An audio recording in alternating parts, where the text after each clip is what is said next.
I'm 1690. I'm the guitar player for Daitribe. I'm here checking out the show. I heard metal was getting destroyed at this location. It drew me here like a beacon. I'm here to see Cro-Mags, Shadows Fall, and of course my brothers in Hatebreed. So I had a day off. I'm here in town checking it out, having a great time, man. Sweet. Those who don't know who Daitribe are, give a little introduction to that. Daitribe is a heavy metal band from Chicago. Myself, my drummer Kat, Rich Collins on vocals, Ricky Ricardo. Yes, that is his real name on bass. It's a true story. And we've been around for about 10 years now. Completely independent act. Support ourselves, doing it the long, hard way. One fan at a time, one disc at a time, one show at a time. Okay. Now, you're friends with a lot of, I guess, the best bands. It's more like family, man. It's this connection, this seminal thing, and it started. I got to give all props to most things that I'm very grateful to have received because of my late brother, Dimebag Darrell. He took me under his wing. We started out when Pantera was doing clubs in Fort Worth, Texas. I lived there at the time. He brought me up on stage, and I didn't have a band. I didn't know anybody. I just come into the area, and I was looking for something to do. I got invited to a show by the owner, who was long since passed, unfortunately, Ab. He said, if you want to see a great band, come into my club tonight. And the band that was playing that night was Pantera. So Darrell and I met that night, immediately hit it off. I mean, unbelievable guitar player. Made a huge impression on me right away. So I went backstage to tell him that. And in the course of conversation and exchanging a little bit of information and a little knowledge, we had a lot of common ground. So we've been playing and knowing each other for years and years and years. This was like the late 80s, around 89. You know, yeah, Phil was already in the band. They were just starting to write the tracks that would be Cowboys from Hell.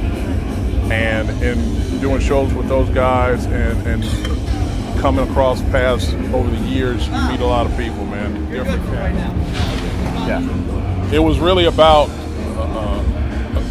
the great respect that we have for each other and the unholy music scene. I mean, the guy had unbelievable chops. Of course, he's a phenomenal writer. I respected him because he could play everything I could play. He could dissect me, I could break him down, and we just would hang out and have fun. And in the course of those things, we never really discussed music per se. It was more like we were two fans just hanging out.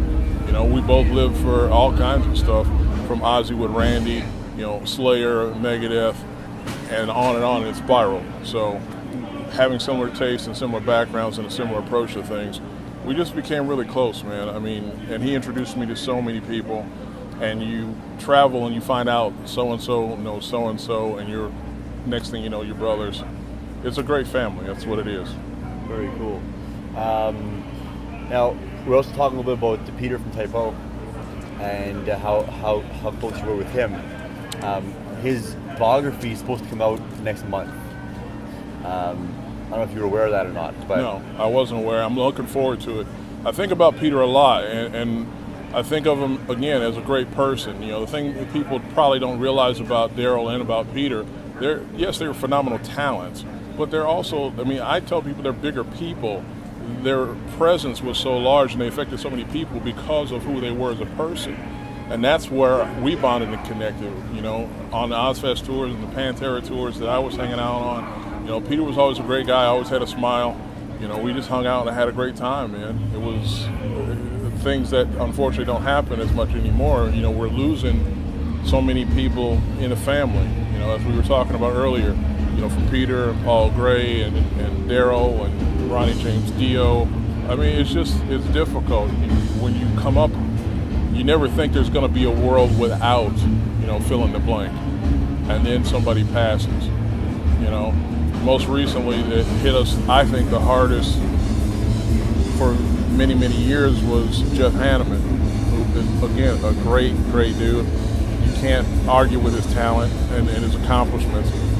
You just wish people could get to know him as a person. You know, he's a very private dude.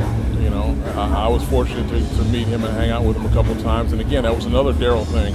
You know, we were all in Dallas the night Slayer and Pantera met, and I was there. And if you could picture, you know, Darrell and me on one side and Jeff and Kara on the other talking about guitar equipment, Floyd Rose versus Taylor in a very animated discussion. And I'll leave the rest of it to your imagination because it was a great night we can't put on camera. I can only imagine what it was like. No, dude, you cannot imagine what it was like. I'm sober every day of my life. I'm probably the only person who remembers every part of that night. Wow. That's how intense it got. But it was awesome. You would just go and have a great time wherever you are. Daryl had a way of making things a great night, wherever he is, whatever he was doing. We could be stuck in the middle of nowhere with nothing. He would find a way to make a game, a bet out of it, a fun time, a memory. That's all the dude did was make memories. He lived to entertain people, make people laugh. He pulled jokes. He pulled many a joke on me, and I'm grateful for every one of them. Yeah. All the people you've known in your life, all you've been through, being a sober guy, I just found out. John's also a sober guy. Yep. John Joseph Promack. What makes you be sober? How did you stay sober? And I guess what kind of ethics or values kind of brought you to that point? And how do you feel the rest of society maybe could learn something from you and from your I guess whole existence, your way of living?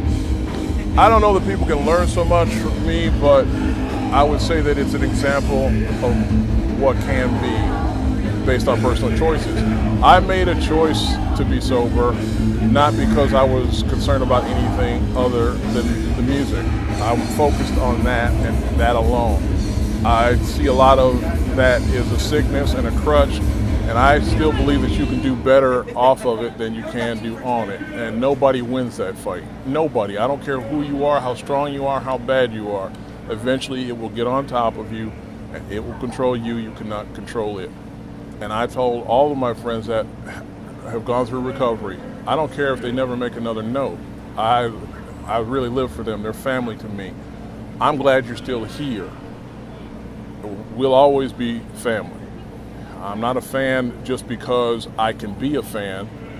I'm a fan of great people and great talent. And I want those people to be here as long as possible because I'm selfish like that. Sure. I believe I owe it to my fan base, to all the people who come to my shows, to be the best I can be at any given time. Now, we understand that's not always going to be the case. You might be sick, so today it's about 85% instead of 100%. But how much lower is it going to be if you destroy yourself, if you poison your own system? I don't go around preaching, and I don't go around telling people, look, man, you're fucking this up and let's straighten up. That's not me. Live and let live. That's what I'm about. Yeah. But I also believe in lead by example. If anybody draws anything from me, then so be it. I mean, I'm grateful, and I'll talk to you about it all day and all night if you really want to discuss that, because there's so many other things we can discuss.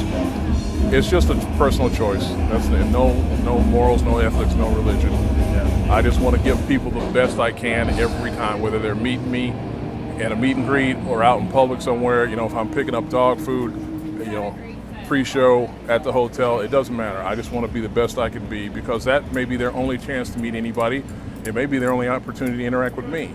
I don't want their memory to be a negative one, a poor one. I want their memory to be great. Sure. That's inspirational, truly inspirational. Just you being yourself and the way you are. That'll hopefully, inspire others to maybe lead by example as well. I respect the people that respect me, and I'm very grateful because of their support. I get to have a living. I don't want to cheat them on that. Uh-huh. And I don't want to cheat myself. Yeah. All I do is play. That's it. And I don't want to mislead anybody and say, this is the way to get it done, because clearly there's other examples of that. How well you get it done is really the question. Are you giving your fans their money's worth? Because it costs a lot of money to go to see a show. You want people to come and support you, give them something worth supporting. Yeah.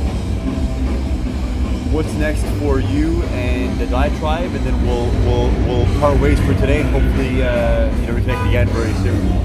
What's next right now? We're getting towards the end of the year. It usually means studio for us, and that's exactly what's going to happen. We're going to go in, and we're going to do 2 tracks. We're going to do a little bit of pre-production and writing on some other stuff that probably won't come out till next year. At the end of the year is what's been discussed. That's the last I heard anyway. But we're going to do two tracks to give people that have been waiting for a while. You know, the videos came out. Apocalypse AD is over a year old now. We want to do some shows. We talk about going out and doing some support for a couple acts, and we're waiting on the final details to announce that. So we got a lot going on, man. I mean, the writing, the pre-production is the focus, but the shows are about to take that over in a big, big way. I don't know your band. I know a lot of bands. I don't know your band, but I will definitely get into it now. And this will be a Daitribe interview, and I'll put your album art on there and help give you guys a push, and we'll get this thing off bottom mouth and we'll push this thing around. Killer, man. Thanks to everybody out there. We appreciate it. Check us out on Facebook and Twitter, and you can hit us up at Daitribe.com. Much appreciated for your time, bro. Thank you very much. Thank you so much. Respect, man. Mad respect.